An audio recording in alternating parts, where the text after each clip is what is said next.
Welcome to episode 4 of the Theo Jaffe podcast. Today I had the pleasure of speaking with Rohit Krishnan.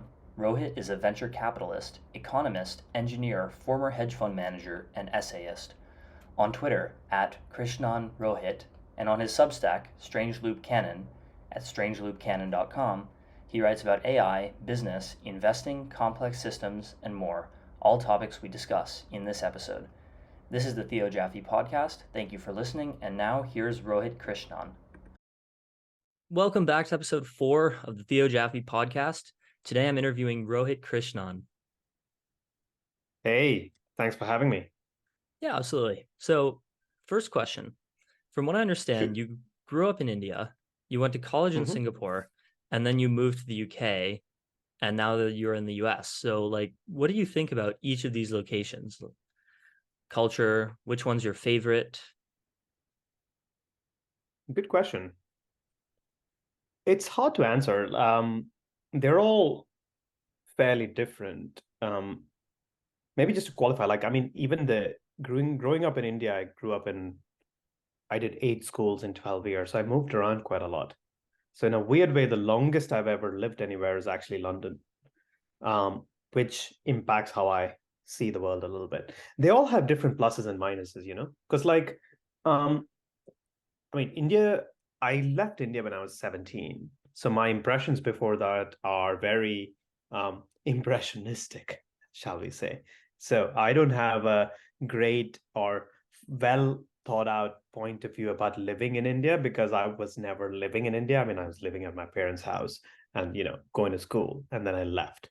And the India that I left in 2002 was or is dramatically different to sort of the India that is today in every way imaginable. The culture is different, food's different, people sort of spending habits are different, everything is different. So as a consequence, it's just gotten much more prosperous. The cities have gotten much bigger. It's gotten much more internationalized.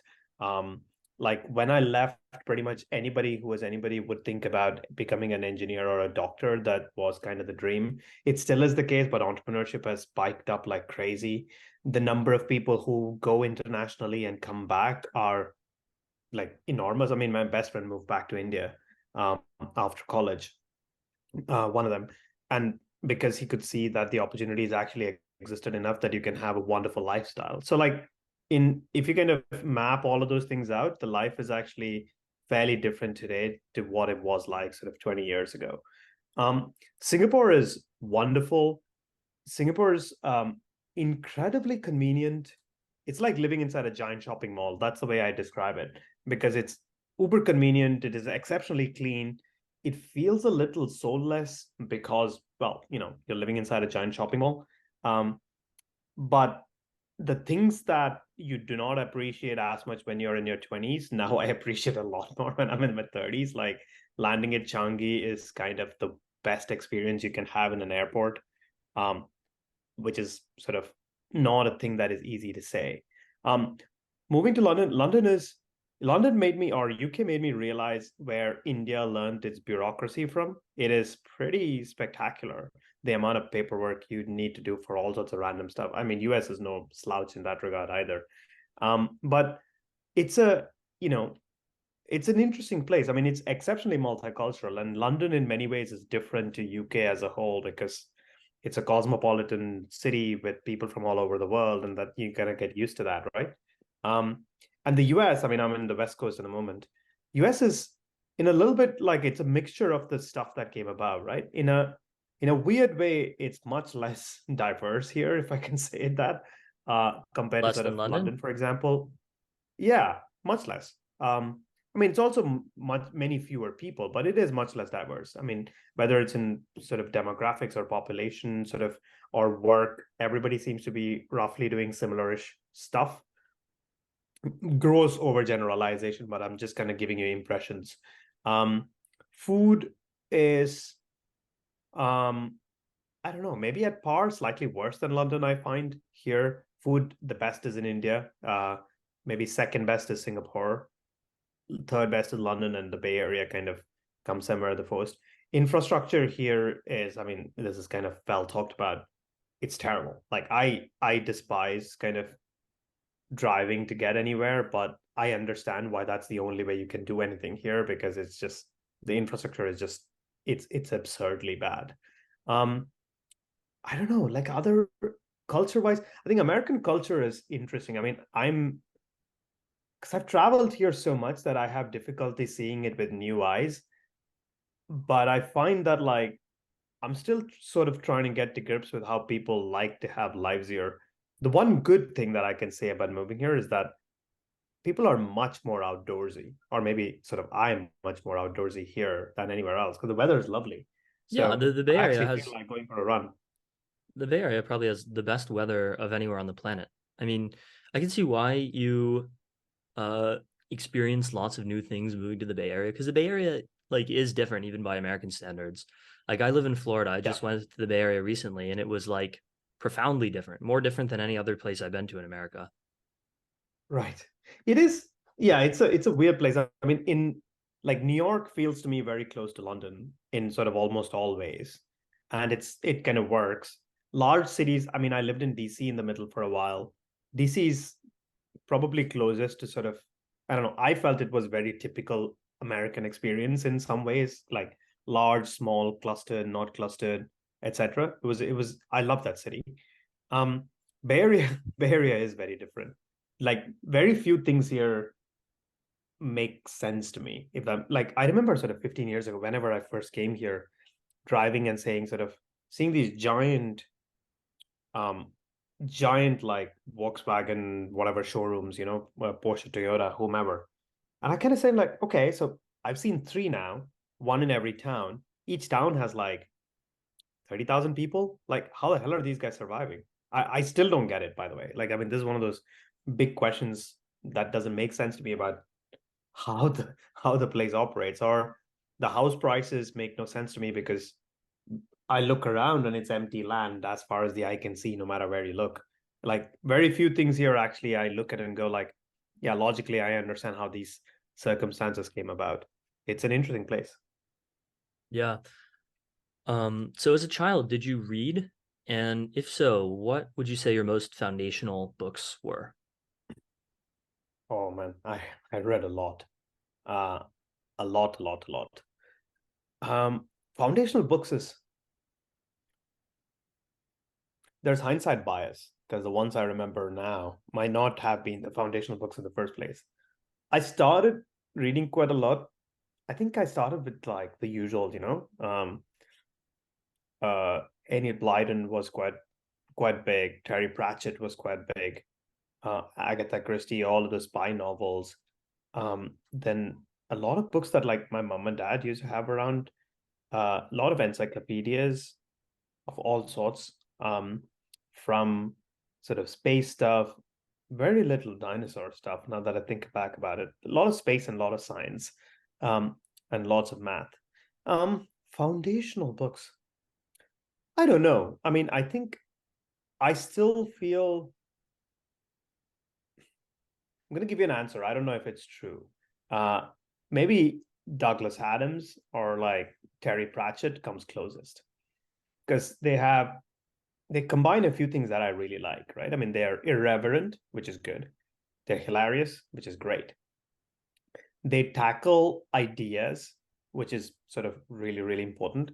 And they tackle like really complicated subjects with a level of lightheartedness that I feel is both important to sort of deal with them as well as I don't know, there's a trend when serious ideas have to be discussed seriously, and I like the fact that they kind of went against the grain. um I don't know that they're foundational, but I definitely think about them quite a lot. Yeah, I mean Much later, of course. Sorry, go ahead. Douglas Adams is foundational to me too, and foundational to Elon Musk as well, according to Walter Isaacson's new upcoming book. Yeah, I'm very excited I for. mean, there are very few novels. So there's this thing, like you talk about novel of ideas, and there are novel of ideas, but the problem that I've always found is that novel of ideas are written as novel of ideas, making it turgid, which I don't think they should be. I think I don't know. One of my beliefs is that books should be readable, and I think it's one of the few things that I hold strongly to. Like quite often people say like, "Oh no, no, books should be difficult for you to struggle through them," and I kind of disagree with that. I I feel like totally books disagree should with be that. readable. Yeah. So rather than as a child, what would you say your current favorite books and blogs and podcasts and Twitter accounts and other information sources are? I stopped actively tracking these maybe a few years ago, which is I've weirdly made it better. With that caveat, um, I think I'll tell you what I regularly read, right? I mean, I look at Arts and Letters Daily every in the morning. I'm looking for new sources to find new places to read stuff. It's a bunch of Substacks that I read. I read Eric Coyle. I occasionally read ACX. I read Marginal Revolution, which kind of together, I think they give me roughly enough of the zeitgeist of whatever is going on in the world. Books is sort of harder. There are a few books that I keep going back to. Um, Most like Herman Hesse, kind of, I go back to quite often. Glass Bead Game, um, specifically because I really like it. And Hofstadter, whom I first read in college, I go back to quite a lot. I'm rereading his I'm a Strange Loop at the moment. Um, because I feel like again they have an interesting way of playing with ideas that I find is lacking. Fiction. I mean, I read my friend published a sci-fi book recently that is still on my mind called Exadelic, um, which is again a little bit of a novel of ideas, and I really like it. And I think that's kind of done quite well. I'm trying to think sort of who else am I reading at the moment. I read You said podcasts. Podcast. I don't actually listen to too many podcasts. I read um, Tyler's podcasts transcripts relatively often. Um, and I listen to No Such Thing as a Fish, which, if anybody knows, it's a podcast done by the there was a TV show in UK called QI, quite interesting, which was narrated by Stephen Fry, which was about facts and interesting facts that exist in the world, and they would talk about it and make jokes. Long running TV show. He left a few years ago to giving to someone else called Sandy Toksvig.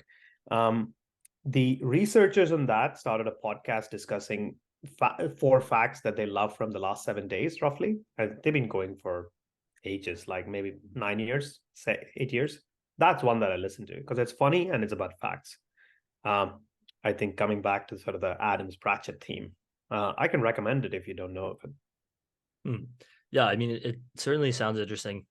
I will check it out. So your day job is a VC, correct? It was until recently. I left a little while ago to try and figure out if I want to build something, which is relatively under wraps. But that's one of the things that I'm working on at the moment. I invest a little bit personally, but like not too much to call myself a VC. Well, this year is like the year of the builder. I mean, I'm relatively recent to this part of Twitter, but Mm-hmm.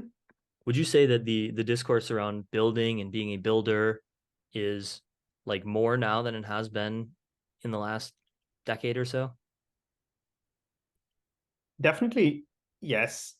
With maybe sort of two thoughts. I think last decade there's been a crescendo slowly building up where um, building is seen as a sensible, good career move for a larger and larger number of people, both by sort of direct evidence of people having done so and done well, and sort of indirect encouragement from people who basically tell them that like this is how you should kind of think about your life and spend your time and stuff like that.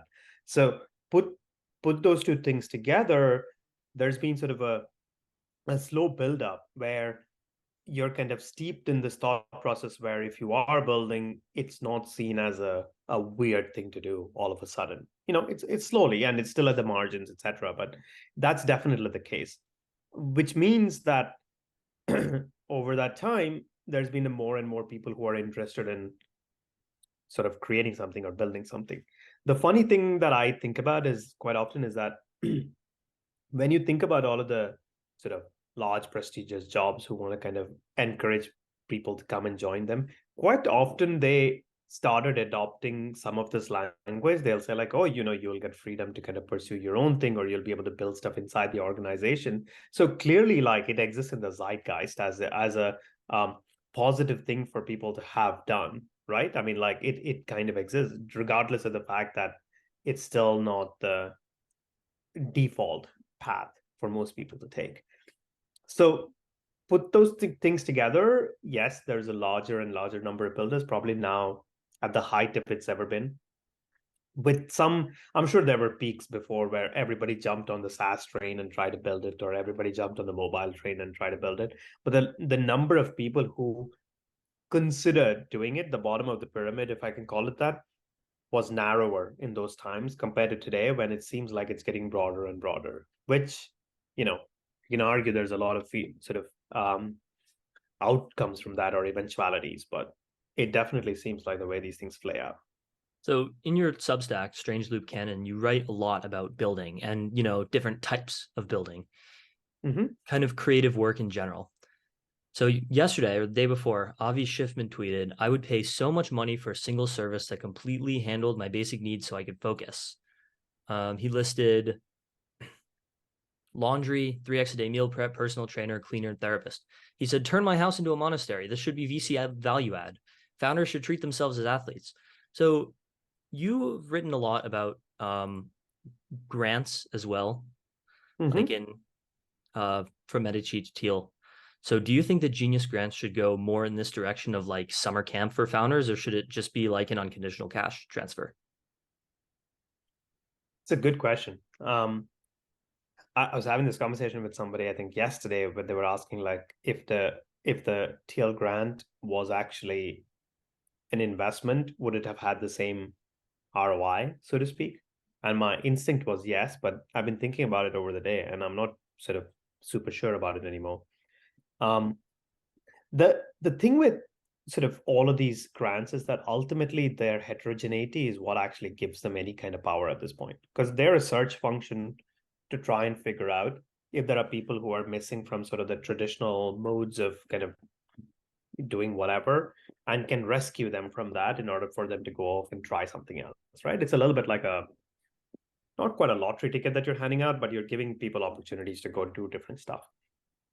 So the question that exists in my mind is like, you know, I'm exceptionally suspicious of summer camp-ish things where, you know, because those things exist insofar as you kind of say like, either we will teach you something, so there's a kind of curriculum or whatever, essays or lectures or something in order to kind of impart a piece of information, or you say like all of you guys kind of need to come together, stay in one place, and kind of learn from each other. The latter has some more possibilities for success for some of these things than the former, because the former only works when you're working in highly legible fields where the outcome is measurable and you can kind of push people in the right directions at the right time. So I think unconditional transfer is still probably the best way to kind of follow through with anything, just because the entire premise behind the selection process today is that like there is something there that they will figure out, and we just need to kind of remove the obstacles in the way.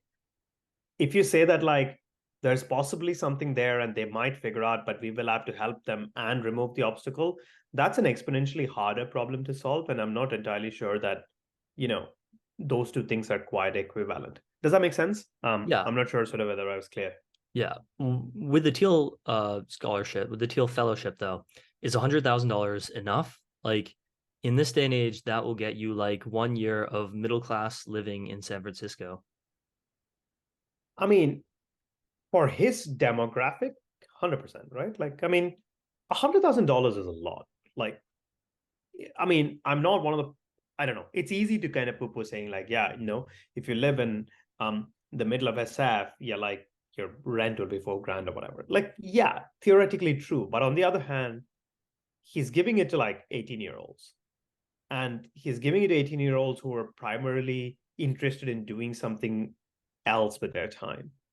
Like, I don't know, schlep out like 30 minutes in any direction, choose your living conditions slightly better, I don't know. I feel like that is a artificial problem that you create. It's a little bit like if you're in New York and somebody says like, "Hey, you only get 100,000." You're like, "I mean, 100,000 is not enough because I want to live in like this part of Brooklyn or like I want to live in this part of Upper East Side." And you're like, "But you don't need to." Like, I mean, the money is a way to kind of ease your problem of coming into this and kind of doing it. If you want to go for the same level of um prestige living, I realize that sounds pejorative, then you're kind of selecting yourself out from it. Like I think back to sort of, even $100,000 is supposed to be like cover your cost, give you enough to kind of like whatever, buy a laptop or something, kind of do your basic needs, meet it for a year. And it's still pretty high for that. I mean, I remember like I got a scholarship to go to college and my scholarship was like $500 a month or something. Like it's on top of room and board and blah, blah, blah. But like, I don't know. Inflation is a thing, but it's also not like 10x a thing, It's like this is fine. I think $100,000 is actually quite generous. Don't you think so? Yeah. So in your article Rest, you talk about sabbaticals, how Mm-hmm. there have been many people throughout history who have taken sabbaticals off from their boring job to produce some extraordinary creative work, whether it's Newton discovering calculus or Einstein discovering the photoelectric effect.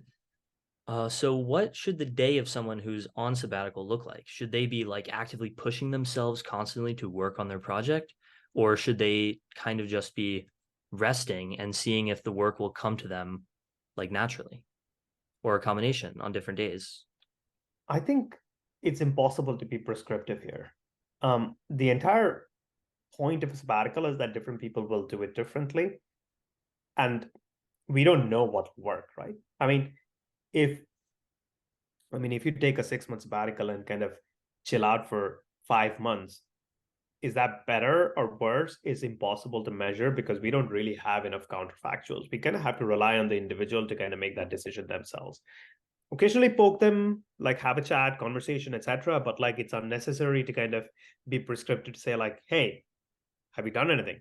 Because like the entire pressure that they might be going away from in the sabbatical period might be one where you're required to produce a large amount of output in a small period of time or like under tight deadlines.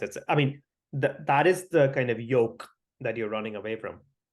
Some people might already have a very clear idea and an agenda of something that they want to kind of go towards, in which case sabbatical just becomes a sort of a cleaned out time where they can kind of go behind that. Whereas a lot of people might also just generally have sort of, they don't know, right? I mean, this is the first time that they might have ever had time to actually sit back and read a book or like think or relax. I don't know about you, but like you talk to sort of friends, the number of folks who say they do not have time to do X for any value of X, work out, read, travel, it's tremendously high. And some of these might be artificial constraints in the sense that like they could have made it happen if they prioritized enough to kind of go in their top two or whatever. But the entire purpose is to kind of take away that stack ranking necessity and for you to be able to do what you think is most productive or useful or interesting or just restful in a short period of time. And maybe at the end of it, you kind of go back to your old life, right? I mean, that's fine. You just end up sort of rejuvenated, so to speak. I mean, academics do this all the time. Sometimes it's for new projects. Sometimes a lot of those projects might not work out. Sometimes it's for rest. I mean, it doesn't like think about people who go into business school. A proportion of them go back to their old careers. A proportion of them probably like I at least know of a few people who had almost no real benefit, if I can call it that, from coming to business school. It's like, you spend sort of a couple $100,000, like did this, and you're kind of going back to the life that you could have had without coming here. But they value the experience, they value what they did, they value the network in an intangible way, if not a tangible way. And that's good enough because it gave them a breathing space of a couple of years to kind of think about a variety of things that they would not have been able to otherwise. I think that's sufficient. I don't think we need to be prescriptive about this. Hmm, interesting.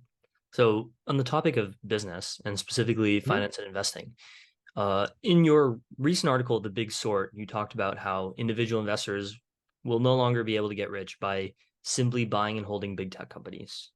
So, what do you think would be the best thing for individual investors to do over the next few years? Oh man, I wish I had a good answer for this. This is something I'm still working on for myself.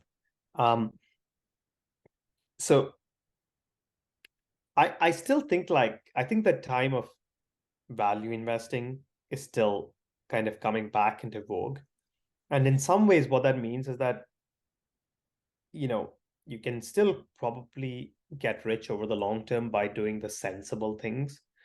Hold a diversified ETF, some in bonds and some in stocks. Like there's a well laid out path that you can mix and match in any combination and roughly will kind of take you in the same place and have like mid to high single digit IRR returns over a large enough period of time, which is good enough for everyone, right? Because that's how life used to work. My point there was that there was a world where you could buy sort of Apple and expect it to 10x. And that easy trajectory, because you have a path laid out in the future, does not really seem to exist anymore. There aren't that many, call it, $100 billion companies that I can easily see becoming $1 trillion company, or $500 billion companies that I can see becoming a $3 trillion company. When Steve Tesla? Jobs left Apple, that was like Tesla's already pretty large, first of all, and they're incredibly overvalued. Their margins are under attack. Their sales are growing, but at the same time, um, like it's Tesla is a how do I put it? It's a 20-year-old company that already has had a success story, and every single other automaker is gunning for it. Maybe it'll still succeed, but I don't know. It doesn't seem as easy as it was to buy Google in sort of early 2010s, I think or like Facebook in the mid 2015s. Charlie Munger said something about Tesla to the effect of like, it's a wonderful company and Elon Musk is a genius, but people think that he can just cure cancer. And like the Yeah. stock seems wildly, wildly overpriced. Keep in mind, this was like years ago that he said this. Yeah. And since then it's exploded. And he said something like, I would never bet on it. I would never buy Tesla stock. I sure as hell would never short it. Yeah. I mean, I don't short stocks anyway, because unless you're a professional, it takes too much time, effort, and energy to be able to short it properly, because you can lose your shirt doing that. One of my first really stupid trading mistakes was to short a currency pair. I forget which one. Um, and like this was back in college, and I lost like a huge sum of money trying to do it, more than I had made in the last like 2 months of trading, way more. And that since then I was like, oh, because I thought I knew the theory, and I did, but like practical experience of seeing it happen where like in a few minutes you kind of get wiped out is something new. And since then I've been much more careful. But to me, it's like investing is one of those things where your job is not to maximize your returns necessarily. Your job is to try and make sure that you get enough returns according to sort of the risk tolerance that you have over whatever time period that exists, right? Because there's always going to be companies, stocks, investments, themes, bonds, currency pairs, commodities that kind of slip through the radar because you don't know exactly how to do it. And that will cause you to kind of, I don't know, lose money is not the right word. That'll have better trade years than what you would have had. Your job is to say, like, I know these things relatively well, or I don't care about these things at all. And within this universe, I want to try and maximize, considering the amount of time, effort that I'm putting in, how much return am I trying to get? Because you can't solve the world, right? You can't look at large cap, small cap, private, public, fixed income, global stocks for that matter, macro moves, currencies, commodities. Like there's too much. I mean, you cannot solve all of these things simultaneously. The best you can do is to say, like, I'm a specialist in this because I understand it a little bit better, like the circle of competence that Buffett and Munger talk about. And within the circle of competence, you can say, like, oh, okay, here I know some bets I want to make. I mean, Munger, having said that, they invested in BYD, right? And that did pretty well, despite China, despite the macro risks, etc. So I don't know. Like I feel for an individual investor, um, the question is almost going to be like, you want to put a bit of money in Tesla, that's fine. But like, I don't know what the Tesla's market cap is today, but is it going to be a $5 trillion company? I'm not sure. They've missed a huge number of milestones that they've set up for themselves, which were ridiculous in the first place. They're clearly the leader in EVs here, but on the other hand, like, personally, I know Renault, which works really well. I know Ford, which works really well. I know Chevy, which works really well. So I'm like, there's enough competition now across the price points that it is not easy to imagine, you know, like it's not hard to imagine someone else being able to build a commanding lead and presence in what is essentially not the highest margin business in the world. So you have to bet on the fact that they will be able to continually maintain the lead in the automotive sector, continually make inroads into the new sale sort of pie chart, however you want to say. They'll be able to make a ton of money off the superchargers. They will do autonomous ride hailing and like make a ton of money. I don't know. There's too many ifs there, and all of the assumptions that I've seen people lay out, including the dumb one from Arc, it just does not pass the smell test. I'm like, that is just way too many assumptions. I mean, at that number of assumptions, we can talk about 15 other companies that could also go from 300 to sort of whatever 3 trillion. So there's stocks and then there's Bitcoin. Bitcoin, despite falling off significantly in the Yeah. last couple of years, is actually up 55% year to date, which is more than all but 20 companies in the S&P 500. Yeah. So some people, most notably Michael Saylor, who's the CEO of MicroStrategy, are still very bullish on Bitcoin because they think that, in the near future, it will become like the hedge against inflation, or it will become much easier for individuals to use as currency or whatever. So what do you think about Bitcoin in 2023? I think every narrative about Bitcoin is hopelessly confused. And I say this without, I'm saying like, if you want to buy it and sort of hold it, that's fine by me. But the narratives are all confused because like, it's not been a hedge against inflation, which we saw. Um, it's not used as a currency. It might be at some point. Like people say, oh, like once with Lightning Network, it'll end up being utilized. Like, okay, I don't know, show me, right? I mean, I want to be able to pay somebody with Bitcoin easily and see that happening the world over. Why doesn't it happen? Because, like you said, as an asset, its price increases 55% year to date. That's not a currency, right? Like if I'm not, if I needed to send you X value, I'm not going to send the value in Apple stock because that's volatile and it can move around and it's not easy to do. I'm going to do it in dollars, which is what a currency is. So I feel like a lot of the conversations kind of elide the differences between what is a currency, what purpose does it serve, versus what's an asset and what purpose does it serve. And kind of tries to mix these things together in the hope that if you mix them enough, like something new and interesting will come out. I haven't seen it. Now, clearly Bitcoin has captured enough of a market share in people's minds, or like it's a selling point sufficiently that there is enough money that is roughly floating in and around and sort of through it. So overall, for the people who purchase at the right time, yeah, it's good. But I'm not entirely sure that I don't hold any and I don't plan on buying any at any point, at least sort of as of now. And B, I'm not entirely sure what I would be buying if I'm buying.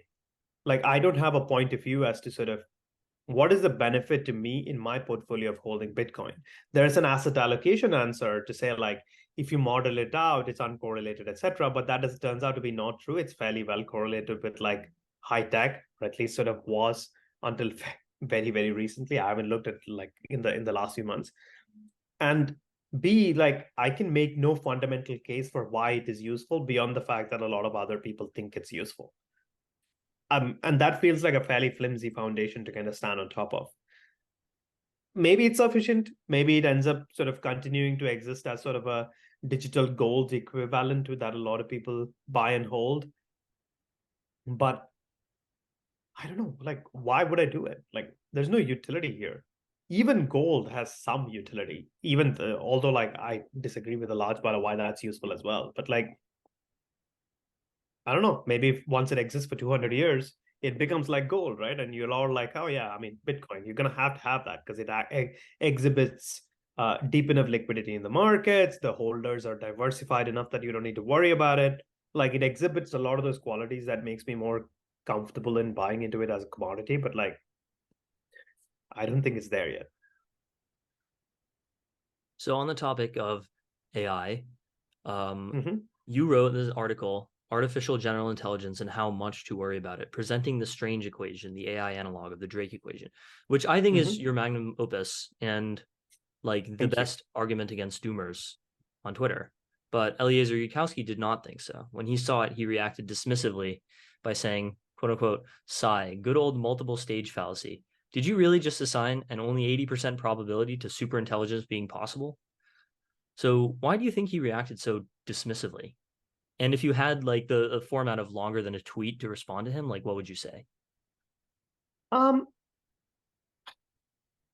Eliza has written in the past about this thing called a multiple stage fallacy, which effectively means that if you break anything down into sufficient number of parts and assign each of them a less than 100% probability, then the multiplying all of those together will get you sort of a much smaller number, right? Like, I mean, take any event X, break it down into 10 components.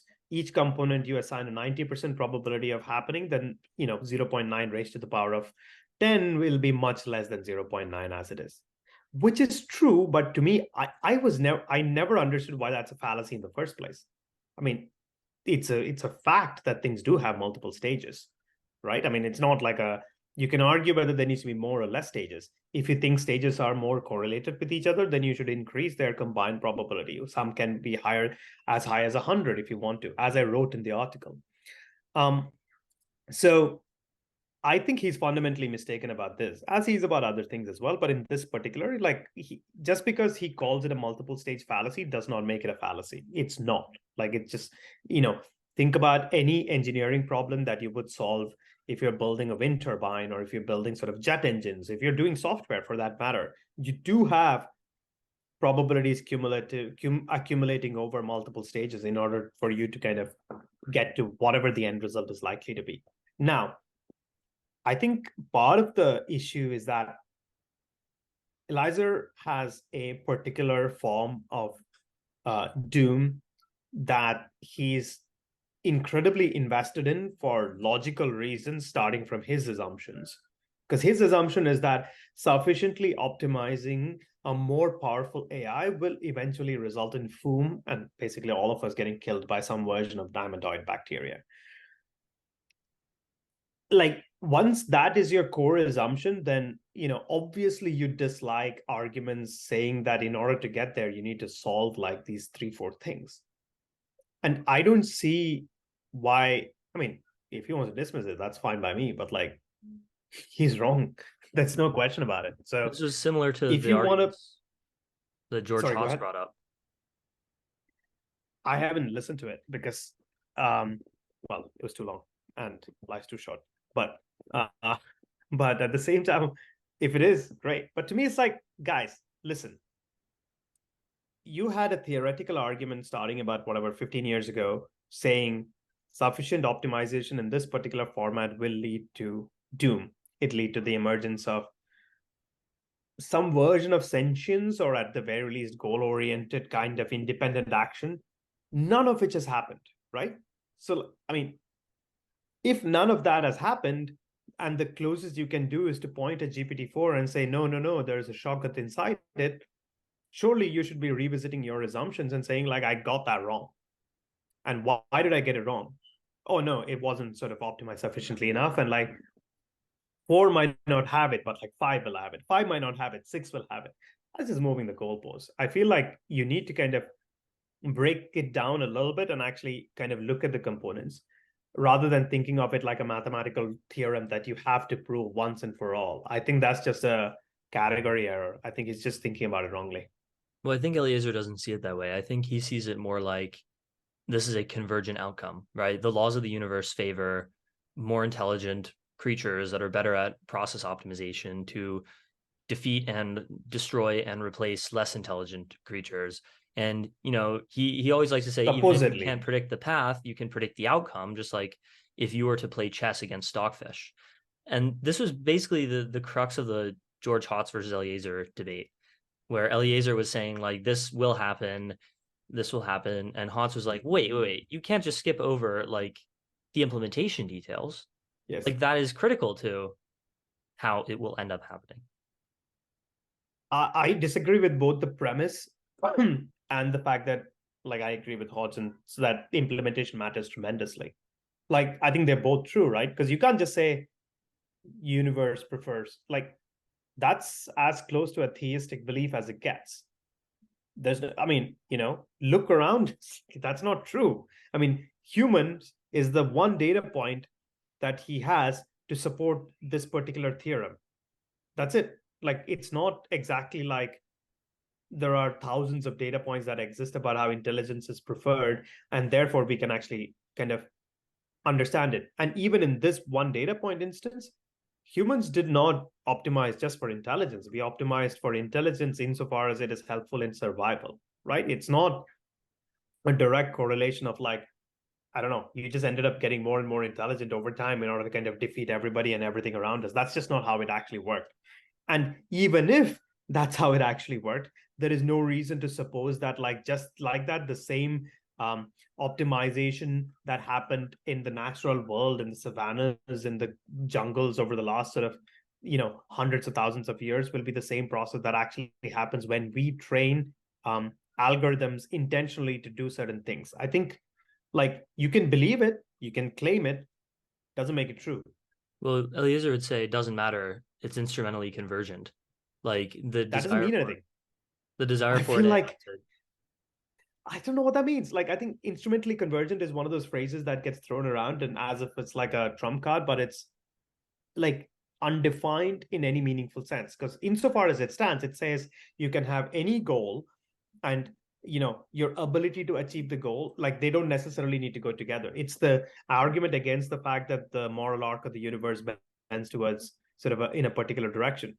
Like, again, you can believe it, but, like, do we know that? I don't think so. The most powerful AI that we have ever created so far, call it GPT-4, in the at least in the language model category. Do we feel like it's instrumentally convergent, or, like, do we feel like it's? I mean, look at it. Like, its behavior, if anything else, is too human. That's the only annoying thing about it, where it actually does. It refuses to answer a bunch of questions. It acts like it has a moral high ground, which is kind of frustrating. So again, I mean, it's as a supposition, I'm totally for it. Like, you should believe whatever you want to believe. I'm for plurality of belief in that particular instance, but you know, doesn't mean it's true.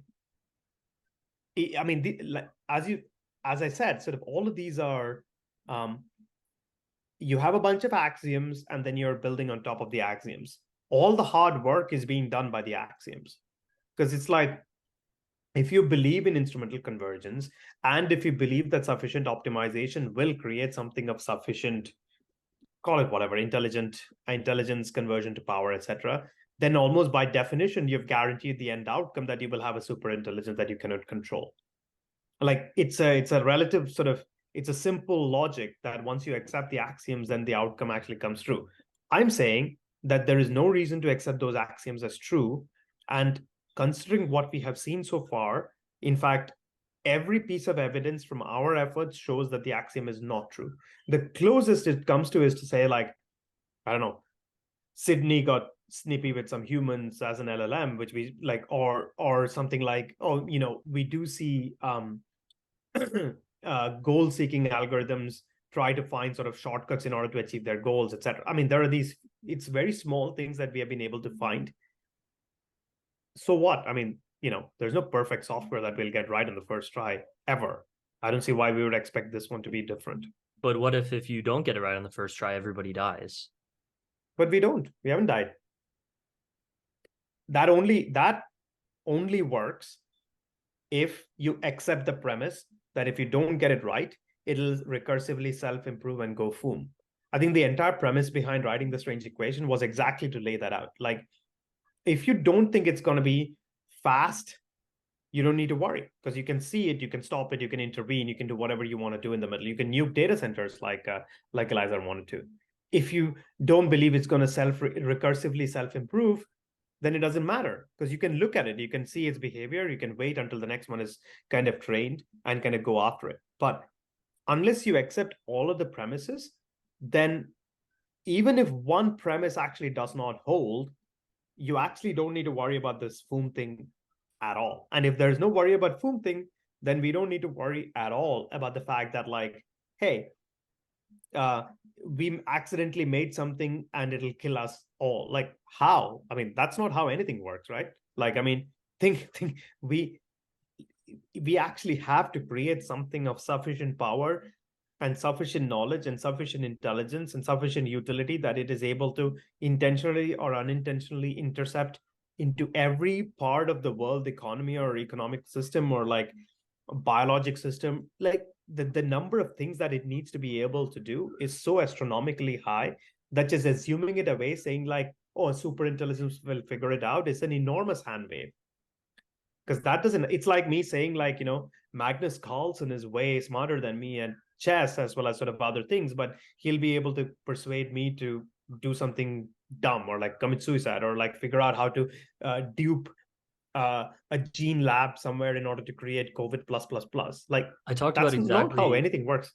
I've talked about exactly this with Brian Kaplan before, Right. where he told me like he had lunch with Eliezer Yudkowsky, and Eliezer was trying to convince him that a superintelligence would be able to persuade him to kill himself. And Brian said, I don't think that there is a single combination of words in the English language that a superintelligence would be able to say to make me kill myself. Like, Yeah. I mean, is there? It sure doesn't seem like it. Like it would be Not as a like, persuasion. I mean, if you wanted to do it, you will have to do something like, I don't know, take someone else hostage or like you have to do a bunch of other things in order for those words to have effect, right? Like if you do not kill yourself, I will end up, I don't know, nuking the eastern seaboard. Like, all right, fine, now we are kind of getting somewhere, but you better have the ability to back it up, because otherwise what are we talking about here? yeah. So do you think there will be some kind of true human level AI by the end of the decade, or maybe the next 20 years? I find timelines hard, but because I don't think they're particularly useful. But yeah, I think we'll get there. I mean, I wrote an essay called Building God, where I kind of pointed towards a way whereby we might have human level intelligence in an AI. Intelligence is a bad word, but like ability in an AI that, or an AI system that'll enable it to do a bunch of the things that humans can do. Whether having that is equivalent to it developing a personality, sentience, consciousness, sorry, name whatever word you would like to insert there, some less defined, some more defined. I am unclear because I don't see how that just kind of automatically emerges if we are using the same parameters that we are using today or the same processes and methods that we are using today. Uh, un- that I feel is unlikely, but capability wise, yeah, I think we're kind of driving pretty close to kind of getting there, even if purely through better scale, better optimization, better memory, um, better ways of doing inference, better ways of doing tuning, better ways of self-learning, recursively self-improving, etc. I think we might have a good shot. So you clearly like Douglas Hofstadter. You mentioned him earlier. You named both this I blog do. post and your blog itself after him. So have you seen the interview fairly recently where he said pretty much like I changed my mind about neural networks. Like I'm now freaked out about AI, either about AI killing everyone or just replacing everyone and making us as cockroaches to humans. So what do you think about this like sudden flip? I think it's an interesting one. I appreciated that quite a bit because it's, first of all, rare to have people who change their minds in the first place. Um, I think part of the reason for his flip comes because the idea of strange loop, the recursive um, loops that basically enable us to create a self from within, so to speak, is what he's transposing from his particular theories as well as sort of the old cybernetic theories in order to today's neural networks, where he's assuming that the autoregressive networks with like some level of whatever backpropagation, it is equivalent in some way to creating that strange loop inside it.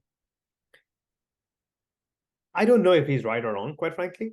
He might be right that like that, if he is right that that is the way that consciousness is supposed to emerge, then in a way that's great because we will have evidence of it pretty soon, if not already. We don't have evidence of it today at all, that there is a sentient, um, there's a consciousness that has emerged in any meaningful sense in any of the GPT-4 variants that we have seen so far. So I understand where he's coming from. I appreciate that is logically consistent with his idea of what a strange loop is. I disagree that because it comes about, it actually predicts anything else. The two leaps that are being made there, leap number one is the fact that the recursive nature of existing neural networks means that it is able to develop something akin to a consciousness, is leap number one. Leap number two is to say that once you develop some form of consciousness plus have heightened abilities, then there will be a normal kind of warring, the Yudkowsky argument about like more intelligent beings will actually supplant less intelligent beings, and therefore they will take over from humanity. I'm not sure I buy either of these arguments. The latter argument has more validity to it than the former argument, in my mind at least, because like, I mean, tomorrow, for example, let's assume an alien civilization comes and visits Earth, much smarter than us, much more capable than us. Would I think that the percentage probability of human extinction goes higher or lower than it is today? It's higher. That's logical sense. But that's assuming a bunch of things about their intelligence, their capabilities, their ability to execute, et cetera, et cetera. There's a bunch of questions in there that makes that even a question, right? I mean, there's countless movies that have kind of gone after that exact premise. But then you do need to, like, you can't just use the same word intelligence to mean to combine all of these different things, because if you break that down, the type of intelligence you see in GPT-4 is different to the type of intelligence you see in AlphaGo, is different to the type of intelligence you see in like a cat or a tiger, is the difference to the type of intelligence we see in us, to dolphins, whatever. Like these are not always commensurable in the same way. So you place them on a scale and extrapolate them is probably a pretty bad way to make any kind of decision. But yeah, I mean, to me, from Hofstadter's interview, at least those are the two leaps that he's implicitly making that I'm fairly uncomfortable with. Do you think the world will look radically different by 2030? Nah, I don't think so. Not radically different. The world is inertia. It's slow to change. Most of the world still looks the same way it looked in the whatever, 1990. So um, I'll probably bet on the base rate on that one. The world Well, for us might look radically different though. what does that mean? If you're hyper networked, tech savvy, um, you know, living in a large city type people, then yeah, I mean, your lives can look radically different. But does your life look radically different in 2024 than it does in 2014? I don't have a good answer to that question. In some ways, indubitably, yes, right? Like when you have faster internet, cell phones are better, social media is there, you can work from home. Like some ways, yes. In other ways, it's like, yeah, I mean, cars are better, you still drive. Trains are better, you still take in. Flights are better, you still fly. You go to the same-ish vacation Are spots. flights You better? eat the same kind of food. You drink the same Mai Tai. So, Yeah, I mean, I flights might be the kind of unprincipled exception there. I think they've probably yes. gotten worse in the last 10 or 50 years. They've I gotten mean, cheaper and coverage has gotten better, but the experience itself, I think the planes are better. Having been on a couple of new planes, they're better. But yeah, of course, the experience much worse because like airlines are, we should be thankful that they operate at such low margins, and the fact that like everybody, there's a heightened demand which doesn't help us as passengers. It doesn't help us. But I don't know. This is why I'm so like radically different is hard. Will we all be living like Jetsons? I doubt it. Let me put it that way. what about by 2050?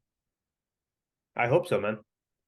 The That would one thing that I think will make a radical delta is the introduction of robots in regular life, so to speak. Um, I am optimistic that that will happen, and by 2050, hopefully, it should start percolating enough that like just, like electric vehicles kind of had a slow rollout through the world, we probably hopefully will have robots that'll have a slow rollout through the world during this decade as well as the next, and by 2050 we should be in a decentish place. um I'm highly hopeful for that, because I feel like a lot of the things that you would want them to do they can actually start doing uh proviso, you know cost requirements, but that's a mass market production question where it can kind of come down over a period of time. Do you think Tesla is poised to win humanoid robotics, or is it just way too early to tell? It's way too early to tell, and I wouldn't particularly bet on them only because they have a day job and it's not building humanoid robots. I feel like it's more likely going to be, I don't know, startup that came out of nowhere else that we haven't seen yet that probably is likely to win them out. I mean, in some ways, it doesn't need to be humanoid robots either. Like if I think about my house and things that I want them to do, like if I want them to do the work around my house, like whatever, laundry, dishwasher, all that kind of stuff, like does it need to be humanoid? I mean, yeah, it'll be nice, but like just because it gives it more mobility through the spaces and maybe less freaky, but I feel like we should be able to get there in the next 10 years. Do you think AI will be able to get to like real intelligence, quote unquote, whatever that means, through scaling, or do you think it needs some kind of fundamental breakthrough? I think it probably needs some kind of fundamental breakthrough. Um, I feel like already we are reaching the point where scaling helps, but the way to make truly useful things out of it is actually to combine multiple experts together in order to do specific tasks far better than the largest model can effectively do. I was talking to someone about this yesterday that like I used to use GPT-4 for everything, but like for specific tasks, if I wanted to go really deep, then it's starting to get better to train particular models. um I think my bet is on like not one model to rule them all in the future, but more likely like multiple models working together to actually do a range of tasks properly. It's a supposition though. It's not exactly a what's it called, like a clear. I don't have a empirical evidence to prove that it is the case beyond the fact that people say GPT-4 is actually a MOE in the first place, but we'll see how that goes actually. Do you think AGI and eventually superintelligence will, in some sense, obsolete human labor, human creativity, human creation in general? Leaving aside super intelligence part of it, um hopefully, I mean, labor for sure. The creativity and our urge to create is a innate desire, right? We don't create necessarily because like we're the only ones who can do it. We create because we feel like we can create something amazing for us and others. So labor, I hope so, because what's the point of progress if we still have to continue doing the grudge work that we had to do before? Like none of us like plowing our own fields or planting our own corn or building our own furniture or houses for that matter. I don't see why, you know, clicking an Excel sheet is the exception to this particular progress curve. I I'd rather it catch everywhere. Yeah, but if you have like an AI that can, let's say, make a painting better than a human painter, would the human painter still want to learn all the techniques behind painting and spend time painting, coming up with new strategies? I mean, it's a different arms race, but like human painters compete with other human painters, even though they're not as good as them. And not all of it is competition in the first place. Some of it they create just because they like it. Like, you know, I'm sure you have friends, I have friends who love painting, not because they're going to be the world's best painters, because they like painting. They like creating something by themselves. It's the IKEA furniture effect, Sometimes you like it more because you made it. So I don't particularly see that going away. And if, you know, AI becomes able to do paintings in a way that can sort of surpass the artists of our day, then what that means is the artists of our day will have to find new methods, mediums of creation that the AI cannot easily match. I mean, to give an instance, if AI is able to create digital art that is, or art in general that is much better than what people can create as of now, then perhaps the painters who are primarily focused on creating, I don't know, neoclassical sort of paintings are probably going to be the ones that are out of a job. At the same time, you might want to go towards more abstract paintings. You want to create not just paintings, but actual works of art with like 3D layering, like, use multiple different types of materials. There are ways to kind of expand the horizon here.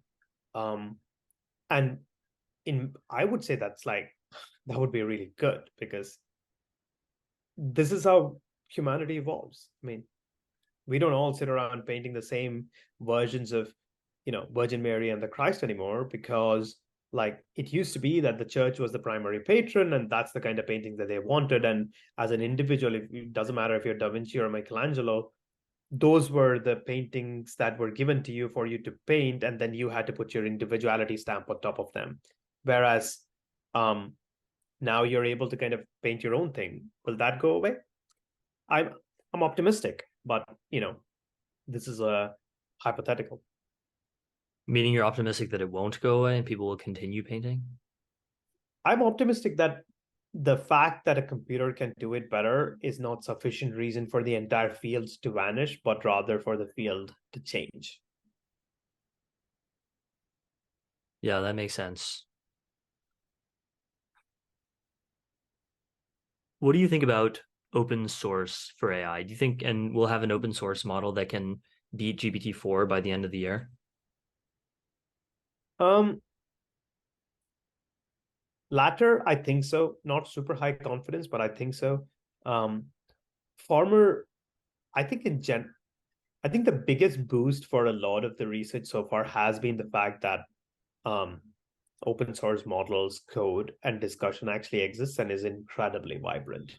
And this stands for advances in capabilities, building larger models, smaller models, more capable models, specialized models, as well as sort of figuring out, what type of training is actually better. Do you want to do pre-training versus fine-tuning versus like LoRa versus QLoRa? Like there's a lot of questions here, and the only way to answer it is by people to actually get in and explore. And I think open source is a fantastic way of being able to do that. Um, I am a reasonably big fan of open source software as well. So like, I think it makes sense that in the situation like this, you'd want to have as much of the um, you'd want to have as much of the code weights, whatever open source as possible, so that we can play with it and understand it. Regardless of where you stand in the spectrum, you should want it, because ultimately you should want more people trying to understand this thing, which everybody seems to claim is not understood as of today, because that's the only way that you can actually kind of get to grips with it and build better solutions.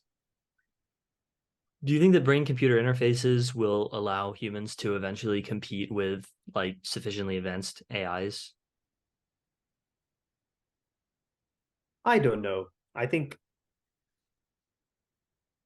I don't know at all about like what it would take to create a strong enough, good enough brain computer interface, which makes me confused as to like what an answer for that might look like. I mean, there's a theoretical answer saying like yes, but practically, I don't think the brain is like an easy computer in the sense that you figure out how to merge it. I think it's a fairly complicated piece of kit.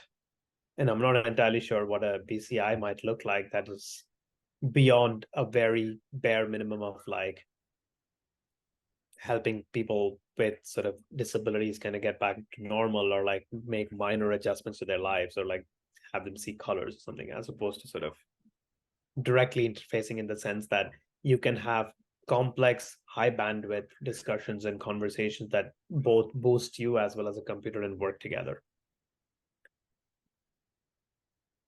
Yeah, makes sense. All right, so I guess that wraps it up. So thank you so much, Rohit Krishnan, for coming on the podcast. My pleasure. Thank you for having me, and sorry I have to dash. Thanks for listening to this episode with Rohit Krishnan. If you like this episode, be sure to subscribe to the Theo Jaffe podcast on YouTube, Spotify, and Apple Podcasts. Follow me on Twitter at Theo Jaffe, and subscribe to my Substack at theojaffe.com. Thank you again, and I'll see you in the next episode.